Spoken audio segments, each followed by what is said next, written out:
हरे कृष्णा, राधे राधे। आप सभी को जया एकादशी के पर्व की बहुत बहुत शुभकामनाएं।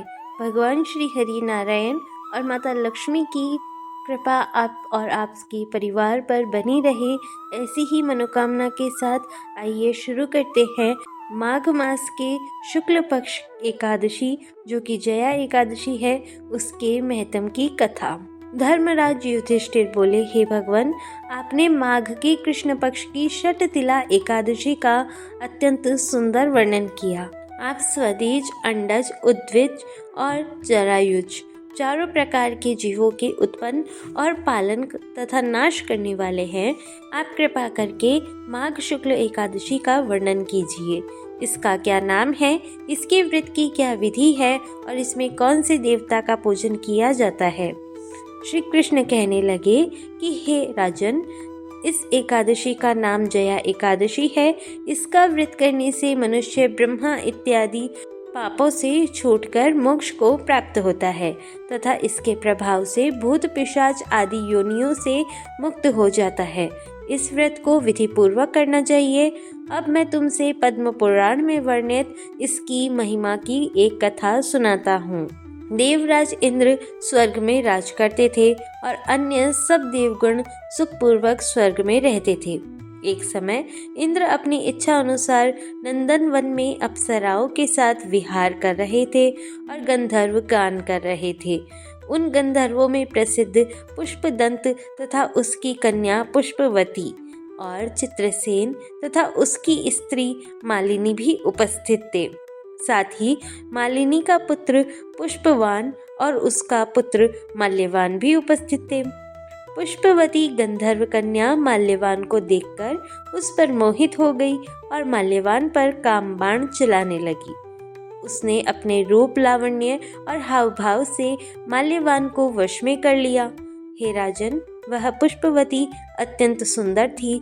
अब वे इंद्र को प्रसन्न करने के लिए गान करने लगे, परंतु परस्पर मोहित हो जाने के कारण उनका चित्त भ्रमित हो गया। इनसे ठीक प्रकार न गाने तथा स्वर ताल ठीक नहीं होने से इंद्र इनके प्रेम को समझ गया और उन्होंने इसमें अपना अपमान समझा और उनको श्राप दे दिया। इंद्र ने कहा, हे मूर्खों, तुमने मेरी आज्ञा का उल्लंघन किया है, इसलिए तुम्हारे धिक्कार है। अब तुम दोनों स्त्री पुरुष के रूप में मृत्युलोक में जाकर पिशाच रूप धारण करो और अपने कर्म का फल भोगो। इंद्र का ऐसा श्राप सुनकर वे अत्यंत दुखी हुए और हिमालय पर्वत पर दुखपूर्वक अपना जीवन व्यतीत करने लगे। उन्हें गंध, रस तथा स्पर्श आदि का कुछ भी ज्ञान नहीं था। वहाँ उनको महान दुख मिल रहे थे। उन्हें एक क्षण के लिए भी निद्रा नहीं आती थी। उस जगह अत्यंत शीत था, इससे उनके रोंगटे खड़े रहते और मारे शीत के दांत बजते रहते। एक दिन पिशाच ने अपनी स्त्री से कहा कि पिछले जन्म में हमने ऐसे कौन से पाप किए थे जिससे हमको यह दुखदायी पिशाच योनि प्राप्त हुई। इस पिशाच योनि से तो नरक के दुख सहना ही उत्तम है, अतः हमें अब किसी प्रकार का पाप नहीं करना चाहिए। इस प्रकार विचार करते हुए वे अपने दिन व्यतीत कर रहे थे। देवयोग से तभी माघ मास में शुक्ल पक्ष की जया नामक एकादशी आई। उस दिन उन्होंने कुछ भी भोजन नहीं किया और न कोई पाप कर्म ही किया, केवल फल फूल खाकर ही दिन व्यतीत किया और सायंकाल के समय महान दुख से पीपल के वृक्ष के नीचे बैठ गए। उस समय सूर्य भगवान अस्त हो रहे थे। उस रात को अत्यंत ठंड थी, इस कारण वे दोनों शीत के मारे अति दुखित होकर मृतक के समान आपस में चिपटे हुए पड़े रहे। उस रात्रि को उनको निद्रा भी नहीं आई। हे राजन, जया एकादशी के उपवास और रात्रि के जागरण से दूसरे दिन प्रभात होते ही उनकी पिशाच योनि छूट गई। अत्यंत सुंदर गंधर्व और अप्सरा की देह धारण कर सुंदर वस्त्राभूषणों से अलंकृत होकर उन्होंने स्वर्गलोक को प्रस्थान किया। उस समय आकाश में देवता उनकी स्तुति करते हुए पुष्प वर्षा करने लगे। स्वर्गलोक में जाकर इन दोनों ने देवराज इंद्र को प्रणाम किया। इंद्र इनको पहले रूप में देखकर अत्यंत आश्चर्यचकित हुआ और पूछने लगा कि तुमने अपनी पिशाच योनि से किस तरह छुटकारा पाया, सो सब बतलाओ। माल्यवान बोले कि हे देवेंद्र, भगवान विष्णु की कृपा और जया एकादशी के व्रत के प्रभाव से ही हमारी पिशाच देह छूटी है। तब इंद्र बोले कि हे माल्यवान, भगवान की कृपा और एकादशी का व्रत करने से न केवल तुम्हारी पिशाच योनि छूटी है, वरन हम लोगों के भी वंदनीय हो गए हो, क्योंकि विष्णु और शिव के भक्त हम लोगों के वंदनीय हैं। अतः आप धन्य हैं। अब आप पुष्पवती के साथ जाकर विहार करो। श्री कृष्ण कहने लगे कि हे राजा युधिष्ठिर, इस जया एकादशी के व्रत से बुरी योनि छूट जाती है। जिस मनुष्य ने इस एकादशी का व्रत किया है, उसने मानो सब यज्ञ, जप, दान आदि कर लिए। जो मनुष्य जया एकादशी का व्रत करते हैं, वे अवश्य ही 1000 वर्ष तक स्वर्ग में वास करते हैं। इस प्रकार धर्मराज युधिष्ठिर को जया एकादशी व्रत की दिव्य कथा सुनाकर भगवान श्री कृष्ण वहीं अंतर्ध्यान हो गए। यह थी जया एकादशी व्रत की कथा। सभी मिलकर प्रेम से बोलिए श्री कृष्ण भगवान की जय, बोलिए भगवान श्री हरि नारायण की जय। अब सुनिए एकादशी अर्थात 11 माता की कथा। एक बार एक राज्य का राजा बहुत ही बुद्धिमान और बलशाली था। वह राजा हमेशा अपनी प्रजा का भी बहुत अच्छे से ध्यान रखता था। प्रजा भी राजा को बहुत प्रेम करती थी। राजा की 2 बेटियां थीं। राजा अपनी बेटियों से बहुत स्नेह करता था। राजा की छोटी बेटी देखने में बहुत सुंदर और आकर्षित थी और राजा की बड़ी बेटी छोटी बेटी के मुकाबले थोड़ी कम सुंदर थी। राजा की छोटी बेटी माता की पूजा किया करती थी और सभी लोग राजा की छोटी बेटी से बहुत प्रेम करते थे, उसकी प्रशंसा किया करते थे। राजा भी अपनी छोटी बेटी को बड़ी बेटी से अधिक प्रेम करता था, जिसके कारण राजा की बड़ी बेटी को अपनी ही छोटी बहन से बहुत नफरत होने लगी थी। धीरे धीरे समय बीता। दोनों राजकुमारियां जब बड़ी हो गई, तब पड़ोस के राज्य में रहने वाला एक राजकुमार राजा की बड़ी बेटी के लिए रिश्ता लेकर आया। लेकिन जैसे ही उस राजकुमार की दृष्टि राजा की छोटी बेटी पर पड़ी, तो वह राजकुमार राजा की छोटी बेटी पर आकर्षित हो गया और छोटी बेटी से पहली ही नज़र में प्रेम करने लगा। उस राजकुमार ने अब राजा की बड़ी बेटी से विवाह करने से मना कर दिया। उसने राजा से कहा कि महाराज, मैं तो आपकी छोटी बेटी से ही विवाह करना चाहता हूँ। यह सब देखकर अब तो राजा की बड़ी बेटी अपनी छोटी बहन से बहुत अधिक क्रोधित हो गई और राजा की बड़ी बेटी ने अपनी छोटी बहन को अपना सबसे बड़ा शत्रु मान लिया। राजा की बड़ी बेटी ने अपनी छोटी बहन से बदला लेने का निर्णय किया, तो राजा की बड़ी बेटी ने अपनी छोटी बहन को जान से ही मारने का उपाय सोचा। अब बड़ी बेटी ने अपनी छोटी बेटी बहन को मारने के लिए सबसे पहले एक लड्डू में जहर मिलाकर अपनी छोटी बहन को खाने को दे दिया। छोटी बहन बहुत भोली थी, उसे अपनी बड़ी बहन के षड्यंत्र के बारे में कुछ भी नहीं पता था, तो उसने वह लड्डू खा लिया। लेकिन आश्चर्य की छोटी बहन को लड्डू खाने के बाद भी कुछ नहीं हुआ। तब बड़ी बहन यह सब देखकर बहुत आश्चर्यचकित रह गई, लेकिन अब भी बड़ी बहन ने हार नहीं मानी। जब एक रात उसकी छोटी बहन कमरे में सो रही थी, तब उसने एक मटके में सांप रखकर उसके कमरे में छोड़ दिया, लेकिन सांप भी छोटी बहन का कुछ नहीं बिगाड़ पाया। जिसके बाद बड़ी बहन ने अपनी छोटी बहन से कहा कि चलो बहन, हम लोग कुएं से पानी भरकर लाते हैं। छोटी बहन चलने के लिए तैयार हो गई। तब पानी भरने के बहाने बड़ी बहन उसे कुएं के पास ले गई और कुएं में धक्का दे दिया। लेकिन तब भी छोटी बहन को कुछ नहीं हुआ, क्योंकि हर बार 11 माता उसकी रक्षा कर रही थी। और उधर बड़ी बहन अपने सारे प्रयास के बाद भी लगातार असफल हो रही थी, जिस कारण वह और अधिक क्रोधित हो गई। फिर उसने अपनी छोटी बहन के पास जाकर उससे प्रश्न किया, कि मेरी छोटी बहन, क्या तुम्हें पता है कि भगवान ने सबकी मृत्यु एक निश्चित समय पर लिखी है और कैसे तुम्हारी या मेरी मृत्यु होगी, क्या तुम यह जानती हो? तब छोटी बहन ने अपनी बड़ी बहन को बताया कि हाँ दीदी, बाकी का तो नहीं बता सकती, लेकिन मैं जानती हूँ कि मेरी मृत्यु कैसे होगी। छोटी बहन से यह सारी बात सुनकर अब तो बड़ी बहन मन ही मन प्रसन्न होने लगी।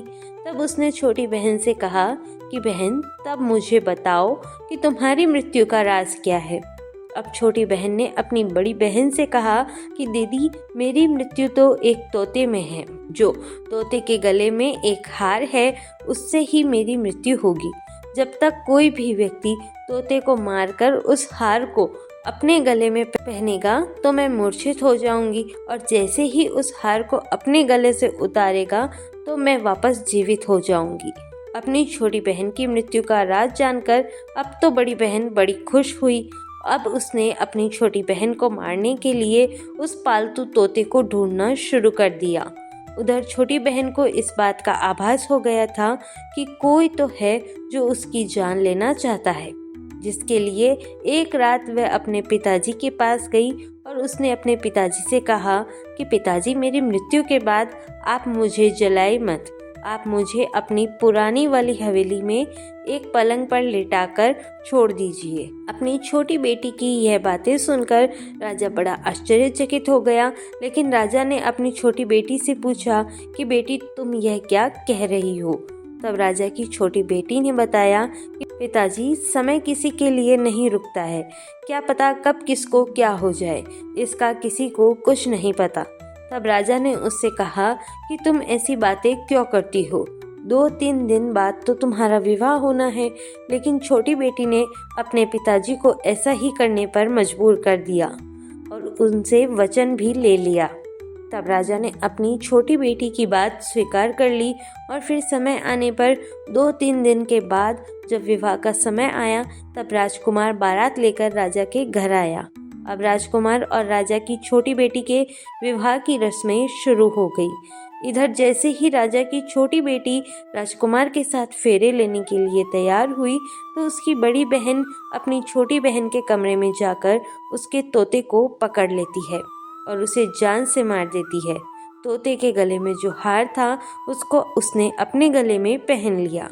उधर जैसे ही बड़ी बहन ने उस हार को अपने गले में पहना तो उधर छोटी बहन, जो केवल 3 फेरे ही ले पाती है, वहीं पर बीच रास्ते में ही गिरकर बेहोश हो गई।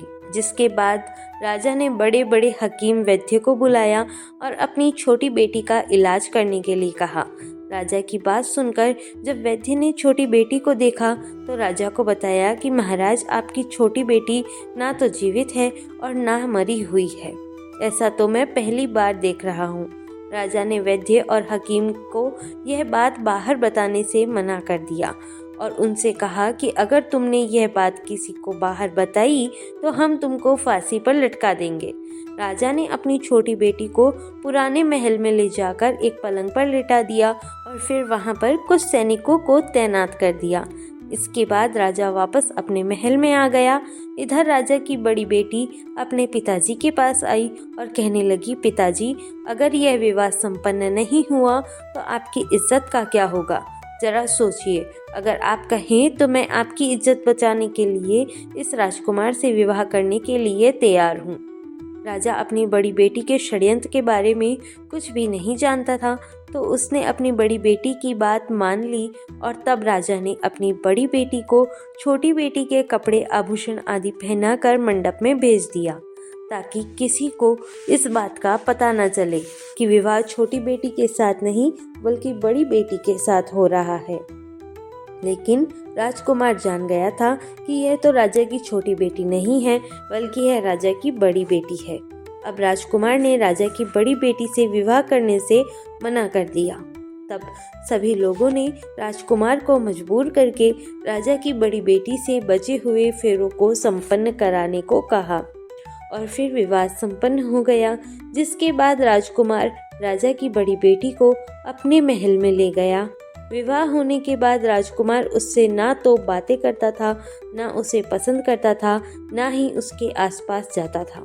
राजकुमार ने तो यह फैसला भी कर लिया था कि चाहे कुछ भी हो जाए वह अपनी प्रेमिका को ढूंढ कर रहेगा और जानकर रहेगा कि उसके साथ हुआ क्या है। फिर एक दिन राजकुमार अपने घोड़े पर सवार होकर राजा के पुराने महल के पास पहुंच गया, जहां पर उसने कुछ सैनिकों को देखा।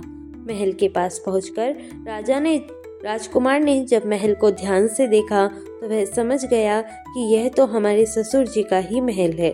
तब राजकुमार ने सैनिकों से पूछा कि तुम लोग यहाँ क्या कर रहे हो और इस महल के अंदर उस पलंग पर कौन लेटा है। जिसके बाद राजा के सैनिकों ने बताया कि यहाँ पर राजा की छोटी बेटी लेटी है। यह सुनकर राजकुमार तो बड़ा प्रसन्न हुआ और वह तुरंत अपनी प्रेमिका के पास पहुँच गया, उसकी सेवा करने लगा। जैसे ही रात हुई तो राजा की छोटी बेटी उठकर खड़ी हो गई। अब तो राजकुमार यह सब देखकर और खुश हो गया और उसने अपनी प्रेमिका से पूछा कि तुम यहाँ क्या कर रही हो? तुम मेरे साथ मेरे घर चलकर रहो, तुमने विवाह बीच में से अधूरा क्यों छोड़ दिया? तब राजकुमारी ने राजकुमार को सारी बातें बता दी कि मेरी जान एक तोते में बसती थी और यह बात मैंने सिर्फ अपनी बड़ी बहन को बता दी थी। मुझे पता है कि उसने ही मुझे मारने का प्रयास किया है। उसके पास एक हार है जिसको वह सुबह पहन लेती है और रात को उतार कर रख देती है। जब तक वह हार को पहने रखती है तब तक मैं मूर्छित रहती हूँ और जैसे ही वह हार को उतार देती है तो मैं जीवित हो जाती हूँ। और जब तक मेरी बड़ी बहन के पास वह हार रहेगा तब तक मैं ऐसे ही जीवित और मूर्छित होती रहूँगी।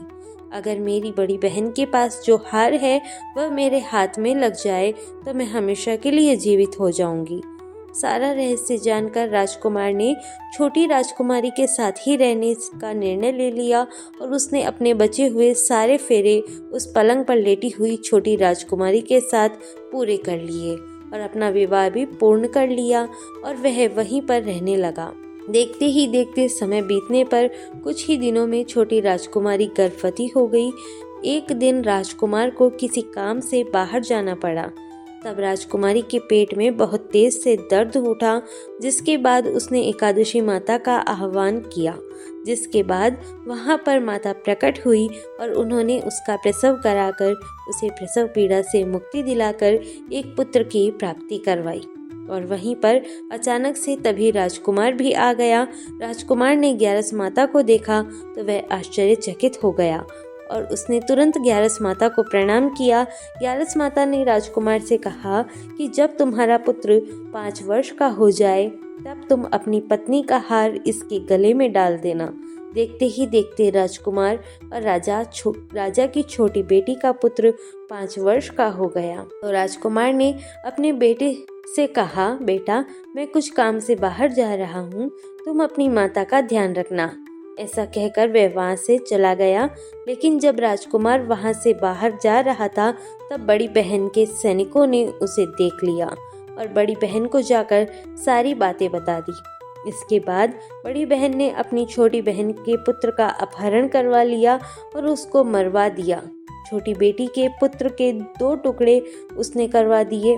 पहला टुकड़ा चक्के के पास छुपा दिया और दूसरा टुकड़ा अपने पलंग के नीचे छुपा लिया।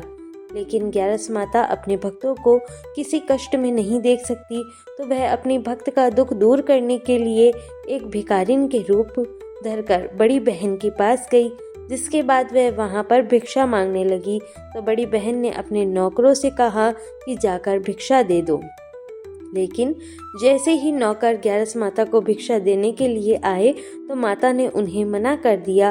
कहने लगी, मैं तो तुम्हारी महारानी से ही भिक्षा लूंगी। जिसके बाद बड़ी बहन खुद आकर ग्यारस माता को भिक्षा देने लगी। तब माता एक बिल्ली का रूप धरकर उसके कमरे में चली गई और वहां पर छोटी बेटी के पुत्र के दोनों टुकड़ों को उन्होंने आपस में जोड़ दिया। टुकड़े जुड़ते ही वह राजकुमार वापस जीवित हो गया। तब ग्यारस माता उस नन्हे बालक को वापस लेकर आ गई। अब तक ग्यारस माता ने राजकुमार को सारा रहस्य समझा दिया था। अब राजकुमार अपने बेटे को लेकर बड़ी राजकुमारी के पास गया और कहने लगा कि अगर तुम इसका ध्यान अच्छे से रखोगी तभी मैं तुमसे बात करूंगा। अब यह नन्हा बालक बड़ी राजकुमारी के पास रहने लगा। एक दिन एक दिन राजकुमार अपने बच्चे से कहने लगा, बेटा आज तुम अपनी माँ से उनके गले का हार मांग लेना।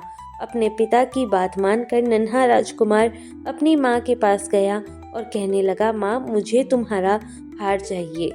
यह सुनकर बड़ी राजकुमारी पहले तो बहुत क्रोधित हुई, पर उसे याद आया कि राजकुमार ने कहा था कि अगर मैं इस बच्चे का ध्यान अच्छे से रखूंगी तो ही वह मुझसे बात करेंगे, जिस कारण उसने अपने गले का पहना हुआ वह हार उस बालक को दे दिया और बालक ने वह हार तुरंत ले जाकर अपने पिता को दे दिया। तभी राजकुमार अपने बेटे को लेकर वहां से जाने लगा और अपनी पत्नी से कहने लगा कि आज शाम को तुम्हारे साथ आकर खाना खाऊंगा। ऐसा कहकर वह अपने बेटे को लेकर वहां से चला गया, जिसके बाद वह सीधा राजा के पास गया और उन्हें सारी बातें सच सच बता दी। राजा अपनी बड़ी बेटी की सारी करतूतें सुनकर बहुत क्रोधित हुए, साथ ही उन्होंने अपनी ही परवरिश पर दोष भी लगाया और इसके अलावा राजकुमार को अपनी छोटी बेटी के साथ रहने के लिए आदेश दे दिया। इस प्रकार ग्यारस माता की कृपा से राजकुमार और राजा की छोटी बेटी अपने पुत्र के साथ सुखपूर्वक रहने लगे। प्रेम से बोलिए ग्यारस माता की जय। आशा है कि आज की ये वीडियो आपको पसंद आई होगी। वीडियो अगर पसंद आई हो तो प्लीज़ इसे लाइक कीजिए, शेयर कीजिए और चैनल पर नए हैं तो चैनल को सब्सक्राइब भी ज़रूर कर लीजिएगा।